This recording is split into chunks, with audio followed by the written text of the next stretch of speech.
Hey guys, I hope you guys are doing great. I am Hiran Mehta. I am the host and founder of God of Onions podcast, where I interview people from various genres, that is from feminism, businesses, music, art, and much more. I'm really excited to introduce you guys to Nuzha, who I'm going to be interviewing. She is basically the owner of the restaurant called as Kuckeliku, and it is one of the most amazing restaurants I have been to, which has the best interiors, and it is an all day breakfast restaurant, guys. Why have we defined breakfast today? Breakfast is so subjective that we can also have breakfast at 7 p.m. in the evening. Let us have Nuzha here to know more. Hi, Nuzha. It's amazing interviewing you today, finally, for God of Onions. You have an amazing space, which is based at Kolaba. And it's such a beautiful concept to have breakfast, all day breakfast. Thank you so much. It's such an honor to be included in your podcast as well. This is something I've been meaning to do for a very long time, and I'm really excited to be here. Thank you. That's amazing. Thank you so much, Nuzha. It means amazing coming from you. So I'll start with my first question. Yes, My absolutely. My first question is, Nuzha, you started cooking at the age of 9, and that was the biggest turning point of your life when you know that this is your passion for life. Please tell us how it started, how was the motivation behind your first dish, and we would like to have a tour about you as a person. Right. Well, I did start cooking very, very early in my life. I can't say I can put an age to it, but it started very early in my life. My mom's gonna hate that I'm saying this like where it's getting recorded, but she's not someone that like she's a very good cook. She's a great cook, but it's not something she does passionately. She obviously like cooks because she needs to feed her family and keep us nourished and healthy. So when I was really young, I would feel really uninspired by the meals she was making for us in her attempt to keep us like healthy, happy children, obviously. Just like the roti, sabzi vibe just wasn't my cup of tea. My dad is a really good cook. He started cooking very young as well. Again, just like a means to an end kind of thing. So he kind of taught me how to just like repurpose the food that was available at home. So I think the first thing he taught me to do was use roti. He taught me to make tomato sauce, like pizza sauce from scratch. And Okay. somehow we ended up with a quesadilla. And this was like back when we didn't know international cuisines. What? And I didn't know I was making a quesadilla, but like in retrospect, this is what I was doing. So when I was that young, a lot of my cooking came from just like repurposing the food that was available at home. And then I think like maybe when I was slightly older, maybe like 13 or 14, we got our first microwave. And back then, like microwaves would come with a lot of equipment, like microwavable dishes and stuff, and it would come with a recipe book on how to make cakes and cookies in the microwave. So I would start, that's where I started like actually getting interested in recipes and creating things like that. And yeah, I would bake like chocolate cake, like sponge cakes, and they turn out terribly, just really, really awful. And I mean, I just like went through life cooking and not realizing that this is something that I have a passion for and enjoy cooking. And then cut to maybe 2008, 2009, when MasterChef Australia got really big in the like reality TV scene. True. This Yeah. is when, for the first time, I realized that you could use this and create a career for yourself. Like, this is a valid career choice. And at the time, I was True. still studying psychology. I was doing my majors in psychology. That's so And interesting. Yeah, so I kind of just like completed my degree before I pivoted into the food scene entirely, and then I would move on to doing like a more formal course in food production and bakery, and kind of acquire skills required to work in a more professional environment, and that's where it all started from, I guess. Wow, I think. And on the other hand, has studying psychology helped you in I would your like business? I would like to think so, because I mean, it does give you a deeper understanding of people and what they want and what they need. And I think that's really important in hospitality, to be able to predict what people desire before they even know it. True, true, true. That's really very interesting. And has there been, I'm quite intrigued, because of which I'm asking before going to my second question, No, that, absolutely. in psychology, there is something called as, the market, the customer psychology, or the mass market psychology. So, how does Right. that work in the restaurant industry?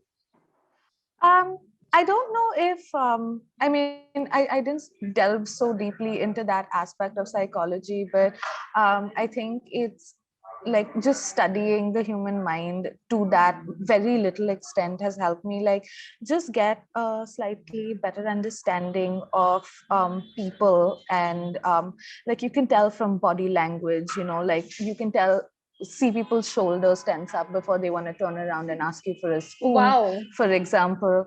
I think just having that kind of empathy and understanding is what I can say I acquired from just studying that very little bit in college. that's really very interesting. That's amazing. So, I'm going to move forward to my next question. Right? My Yeah. next question is, your own breakfast house, Kuckeliku, Mm-hmm. is dedicated to serving breakfasts of the world throughout the day, and the space is such that there's more to it than just relishing the meals and going back home. One can work from Kuckeliku. What inspired you to give birth to this baby? Tell us about your journey in building Kuckeliku to the place that it is and the challenges you faced. So the way I like to build brands is in recognizing what I'm lacking for myself. For example, my first brand from Marjorie was a deep dive into creation of grilled cheeses. And the reason why I did that was I more and more came to understand that a grilled cheese on most menus is very much an afterthought. People aren't really putting in that much effort to create a grilled cheese that was actually special. And every once in a while, like very rarely, but more often than not, when I crave a grilled cheese, I just have to make it myself. And you don't always want to cook for yourself, right? Sometimes you just want someone to True. make it for you. Um, in the same kind of way, I'm not a morning person at all. I've grown up without the habit of eating breakfast at breakfast time, but I love breakfast foods. I adore breakfast foods. I love my eggs. And every once in a while, like I would just want like an eggs benny at 8 p.m., like while my friends are getting like a pasta dish for dinner. I just want to get eggs or like pancakes or a waffle. And I would realize that people shut their breakfast operations by noon or whatever. And that was something, again, that was really lacking for me. And I kind of figured that if I feel like this is lacking, of course, there has to be more people that find this kind of void in that. And with regards to creating the art space, um, again, it's something that I was really lacking. I do really enjoy consuming art in its various different forms, but I found that the whole like art scene as such was very like non-inclusive. And I wouldn't really understand where to start to understand it, and like, how do I acquire it, how do I acquire a taste for it, unless someone would take me to a gallery show or something like that. And that wasn't happening often enough. So again, what I wanted to create was a space where you're already comfortable because you've got this comfort food aspect going on, but you have all of this art that's surrounding you. So eventually you start taking in the space that's around you. Like once you're satiated from the food that you've also consumed, you start consuming the your surroundings, and then you start to realize that there's art around you, and Wow. you're comfortable in like taking all of that in as well. Wow. That's amazing. I think when I had come to Kuckeliku myself, I had seen a lot of art pieces there. Are those art pieces for sale, which you have Yes. in your space? Yes, as of right now, we've tied up with Floating Canvas Company. They have a, Oh, lovely. yeah, they have a little like art menu that they've created for us. So you can scan a barcode and buy any art piece that's in here or on their website. Plug in. Wow, I think that's amazing. And while you were speaking about breakfast, there are many a times which even I have experienced, because I Yeah, am not a morning person too. I mean, I really can't get up early in the morning while I work late nights sometimes. yeah, And yeah, there have been many a times where I have found the breakfast menu in a restaurant very intriguing, and I always yeah. wanted to have that. And I think Kukleko has met that. And I think that's amazing. That's a very good concept to come up with. And I don't think, at least for me, I don't know in Bombay there are any other restaurants which has this concept. And it's even more inspiring. And you understand this better while it comes from you. So that's really, really very nice. Thank you. Amazing. So I'm going to go to my third question. Right. The hospitality industry is evolving every day, and we have seen customers staying loyal to their preferences of food, whereas the other half is into experimenting something new. What do you think is more sustainable in the long run from a business point of view? And if given a chance, how would you make a change in advancing the hospitality industry? Well, I can't claim to be a business expert. I like to believe that I do get very lucky, and my intuition for these things are fairly decent, I think. But well, I've grown up in South Bombay, so like born and raised almost, and we are surrounded by all of these restaurants and just properties in general that have come to become historical institutions, like from the Parsi cafes to Leopold. Like I live down the road from Leopold, Oh, something like lovely. Woodside in, and all of the properties at Kalagoda, they've been around for years, and they're beloved by our like the community that lives around them. And Yeah. I know I'm like the new dog in the scene, but my intention with Kuckeliku was to create a space that felt iconic, that is timeless, and would stand the test of times. Like food or anything that's very gimmicky or targeted to a trend. I think trends ebb and flow, but classics are forever. So our take is mainly on just classic dishes that make people feel good, putting our little spin on it just to keep it like more contemporary. But just the idea is like the seed of the idea is within playing on with the classics. Wow, that's amazing. And looking at your space, I think as we spoke about having a lot of art pieces and having something comfortable itself is an experience by itself. And creating Yeah. that experience is really amazing for a customer like me or anyone else. I'm sure that, we would like to keep coming there. And I'm sure that it's already doing so good since you have started. It's definitely something that we are experiencing, especially because we opened up right after the first lockdown. People weren't venturing out very far. There was still Yes. fear in venturing out very much, but because I suppose, like, because we were closer to like a certain neighborhoods, people would come in, and we've in a very small sort of way created a kind of community. Um, wherein like we do see more regulars than people coming all the way to like experiment with us. So we've got that like group of people that know what we do and understand us and find us like the next more comfortable spot to hang out at. That's amazing. That's lovely. But is there any challenges which you had faced during COVID, during the first wave which had started? Where I got really lucky is that we were geared to open, like the space was ready by April, and we went into lockdown before any more investments were made into it. For example, I did not have a team set in place, so I did not have to go through the heartbreak of letting people go from jobs. And like we hadn't put like a lot of the more operational stuff into place.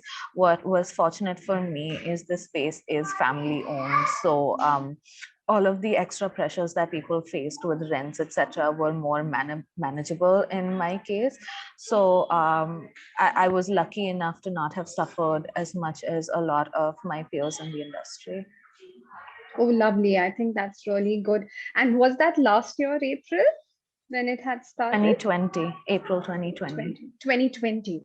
Okay. Yeah. Okay. Yeah, we Amazing. did face one lockdown after that, which was The very second wave. difficult. Oh, Yeah. that was very difficult.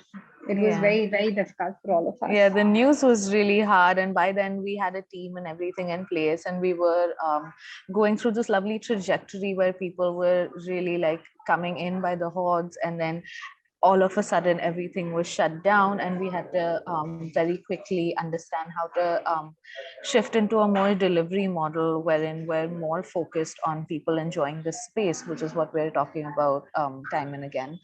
True. So we had to kind of figure out how to get people to order in with us, and also make sure that we're still delivering some sort of the experience that we'd like to provide when they come in here. Amazing. That's amazing. So now I'm going to go ahead to my fourth question. Yes. So, in daily life, when we closely pay attention to the people we meet and encounter, we often take back something from them. We would like to hear one such experience you've had at your breakfast house where you've had such an impactful and inspiring experience with a customer.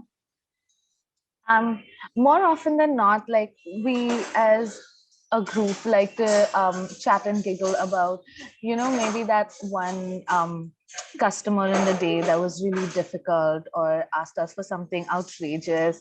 We laugh about it. They make really great like party stories. But like I mentioned earlier, we do have like a very um close knit community that we're forming, all these regulars that come in. And now at this point there's like a semblance of friendship. When they come in, there's that warmth that we exchange. And those stories I keep more private, but of course I'll talk to you about it today. There have been encounters, and so many of them, and I feel so fortunate to have experienced these people and their energies. For example, one of my closest friends right now, we started engaging with each other after a particularly difficult day at the restaurant. Operations were getting out of control, and she and her group left upset, and then they left really really like mean reviews on like Zomato and Google, and like various Instagram posts that were out there about us. Like, there was a lot of slander going on, and this was maybe my first experience with like cyberbullying of sorts. But Oh, at some point within all of that chaos, we engaged with each other on direct message, and we had a very incredible like heart to heart as to like what went down that day, and we got a deeper understanding of each other, how I affected her and her group and how they affected me within operations. And um, ever since, we've just been great friends. oh um, wow. so yeah, that turned around. It's a really lovely like origin story to our friendship. Then every once in a while, there's this Italian expat that lives around as well. He comes in with his son very often. And again, we've gotten to chatting, and he's really lovely. His son is beautiful. And I mentioned another brand that makes like Italian pastas from scratch to him. Um, and he was like, no, I've never tried that out, but one day when I make pasta, I'll make it for you. And 3 days later, he shows up. He wasn't even dining in with us. He just like dropped off a box of pasta that he just How made for sweet. me and left. And again, that's something that really, really warmed my heart. Um, every once in a while, we'll have like one guest that becomes part of the furniture around here. I would like to say we had this one Wow. guy come in, and he would just sit here and think, because I mean it's a really calm and quiet environment. So he would come and think, and then eventually we got to hearing his story, and he was a stand-up comedian, kind of just like writing his set Oh around wow. here. We've had kids coming in here trying to study for their exams, because I suppose like everyone's locked in at home, so they just again wanted like a change of scenery. um, just various people. There were a group of girls that came in, and they were like, over a course of a conversation, I got to understanding that they were very devout Christians, and now at this point, like every week they call me to ask me if there's anything they could pray for me for. And initially I was How really sweet. taken aback, because you don't expect kindness to come out of People nowhere pay. for you. Yeah. Yeah, True. and you'd always expect that there's some kind of agenda, but these girls, they text me just with no agenda in heart, just we'd like to pray for you. And these are the kind of things that really like How sweet. make all of it worthwhile. Wow. So, listening to you and understanding the various experiences you have been through. So, would you consider Kuckeliku not only a breakfast house, but a community, a space where, there is art and there is people and there are experiences along with food? Definitely. I would like to say that, like, of course, all of these experiences, like, I enjoy them very, very selfishly, because um, like I said, I created a space that I thought I would enjoy, the food that I would enjoy, the art that I would enjoy, and then it has somehow very miraculously attracted the kind of energy and people that I also enjoy being around. And I'm fortunate enough to every once in a while engage and experience it myself. And like I hope, like as we continue to grow, people that come in here get to like engage with each other. It becomes a space of like engagement where people exchange these kind of energies with each other amongst themselves as Lovely. well. It's not just a place where people come and grab a quick meal and leave. They have experiences with us as well. Wow. Wow. Amazing. And I think while you spoke about the frequencies of you attracting, I'm sure you have amazing frequencies or amazing energy yourself that you are attracting such amazing vibes. Let's hope so. Yeah. Or it's the girls that are praying for me. I think it's everything. I mean, I'm sure that the girls pray for you for a reason because of the amazing person you are. So it's I'm always I'm just like two ways. humbled always that like people are so kind to us every once in a while. Amazing, amazing. So now I'm going to go to my last question. Yes, Um, absolutely. Kuckeliku is here to stay, slay and build a community. And so is Nuzha Ebrahim. What would be your piece of advice to aspiring youth who are forging ahead to advance and make a difference in the hospitality industry? Well, as I mentioned before, we were more or less a pandemic baby, so I don't think anyone could have prepared us for the kind of challenges that we were about to face because no one knew themselves what was happening around us. But having said that, building a space like this is incredibly difficult, True. especially with me. A lot of myself emotionally is connected with the space, and it's very hard for me to detach myself and my emotions from the business that we're creating. And like every time someone leaves us unhappy, it like I take it very Affect. personally. So yeah, if you're anything like me, it's an emotional roller coaster, and True. you have to you have to prepare yourself for like the kind of heartbreak, but then also know that there's so many joyous experiences that you get out of building something like this. So perseverance is something, is a quality that you definitely need to sustain a community or a business like this. True, true. I totally agree with that. And while speaking about business, it is totally understandable that it is our baby. We have created that baby from Yeah, our blood, yeah. our sweat, our hard work, everything. So, it does take a toll on us, which is totally understandable. And I'm quite intrigued understanding that when I had come to Kokliko, and while I had spoken to your staff, they were very, very, hospitable.